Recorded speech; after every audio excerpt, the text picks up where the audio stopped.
Welcome to the Cura tu Historia YouTube channel, everybody. So today I'm going to speak to you about civil registration. You've started your research. You know what I'm talking about. You've seen them, but you might be like, what are they? And if you're thinking of doing your and haven't started yet, you're probably going, I have no idea what you're talking about. All right. And that's okay because I was once that person. So civil registration is one of the two most important collection that you're going to you're going to need to explore when you do your genealogy in the Hispanic countries or former Spanish colonies. We're specifically speaking about, in my case, countries that are Spanish speaking and in Latin America, South America, and in the Caribbean, and were once colonies of Spain. Civil registration is records that document life events, such as birth, marriage, and death. And they're documented at the local government level. So think of it as your city clerk office. Your municipality office. So that is where somebody's is born, you go and you report the birth, right? So those are the civil registration records. Those are the first ones you're going to hit when you start your genealogy for the most part. I will mention really quickly that once you get to the years where civil registration did not exist yet, that's when church records are detrimental. But we will talk about church records in my next video. But this video, we're going to focus on civil registration because honestly, that's the first ones you are going to run into. And civil registration, so when did it start?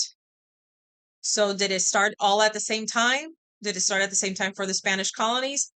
No. It really varies from country to country. So it is important for you to research when did civil registration start in a certain country. Please note that even within that country, it will vary when civil registration records are available. So even within a country, even though it might tell you that Mexico it starts in 1860, you might find when you go to, I don't know, Jalisco or another one of the states, and this is an example, you'll find that most civil registration records actually go back to the 1880s and not 1860. So it can even vary within a country. So it is very important to get as narrow it down as much as possible. When you start your research, that's how to start. My videos on how to start your genealogy are very important because the assumption is that by this time when you're starting, you're already familiar. And if you had the chance to go through the steps, you're familiar where exactly you're going to start your research. So it is important to research when. So for the most part, Puerto Rico, 1885, Cuba, 1885, República Dominicana, I've seen they can go back up to 1801, but for the most part, I've seen late 1800s. I will be honest.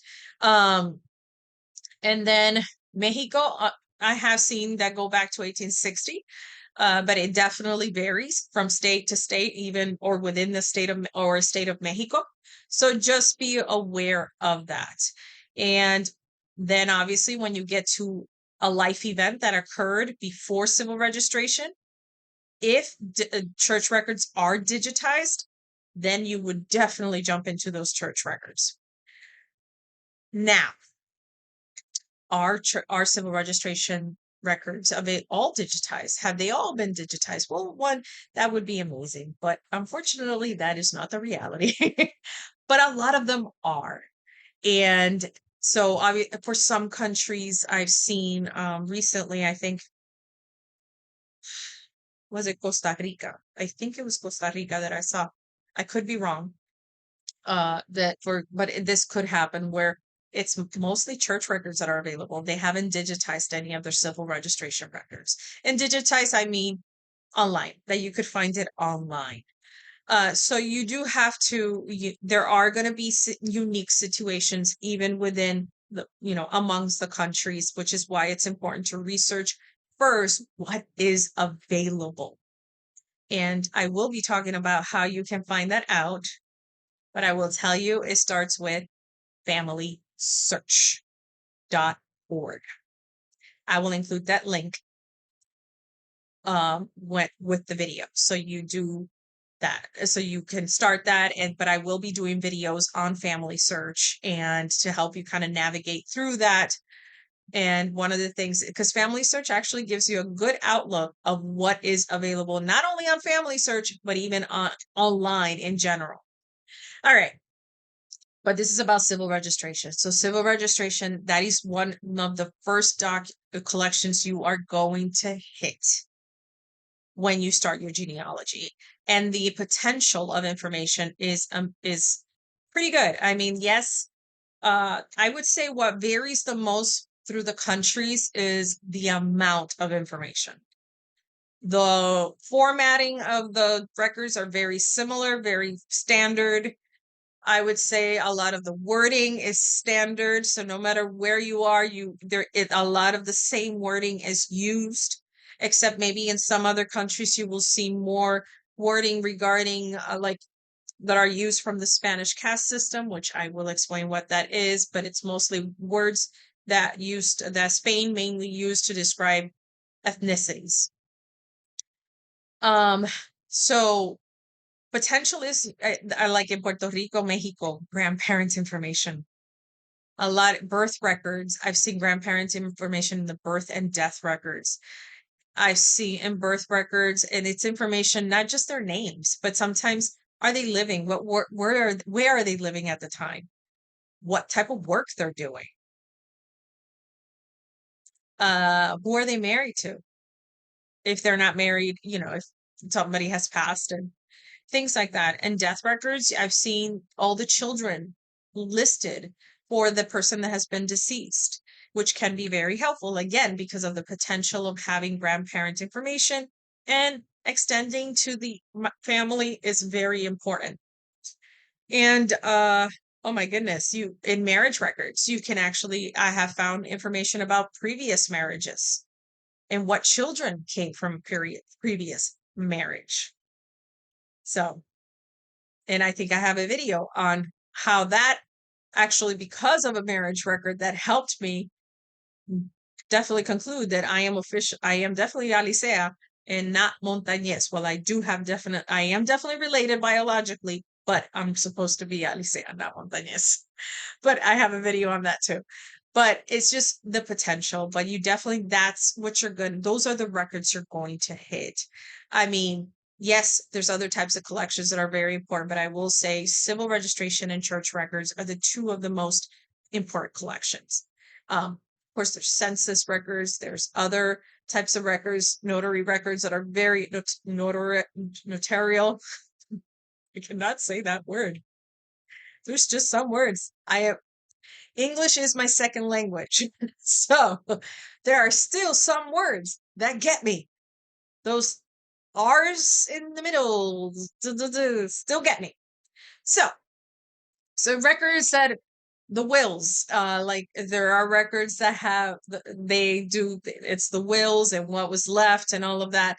Some of those have been digitized. A lot of them you will probably find them more on the ground, but but when it comes to church, I think church and civil registration are the root. I will say for people, mi gente de Puerto Rico, definitely strategy changes for us a little bit.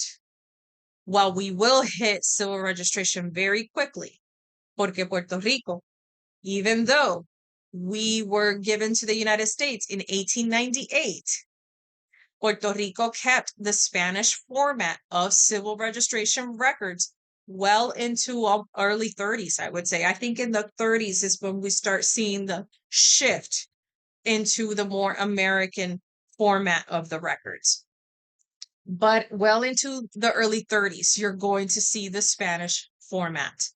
But what changes is that in Puerto Rico, you're actually going to hit the US federal census records first. But I will do a video specifically on Puerto Rico and how the strategy for us changes a bit when it comes to that, because you will first go into the census records and then you will naturally kind of fall into civil registration, and it's a combination of both until 1910. And I say 1910 because that is the first US federal census that Puerto Rico, the population was enumerated in Puerto Rico. All right. But that's just a little tidbit there. But just to give you a little info, that is what civil registration is. And definitely don't ignore them. That it is going to give you a treasure of information. Read them. Please open if those images are available, read them. So look to my other videos, everybody, which I will be including more specific information about Puerto Rico family search, because I will say for a lot of us, even though there's some exceptions like Cuba, family search can be a treasure for us, and it is free. All right. So I will see you soon. Any questions? Comment below. Click like, subscribe. Tell me, what do you want to see? What questions do you have? If you actually give me questions, I will do videos and I will for you and answering those questions. I am here to help. And of course, if you have information that can be helpful, please share. Bye, everybody.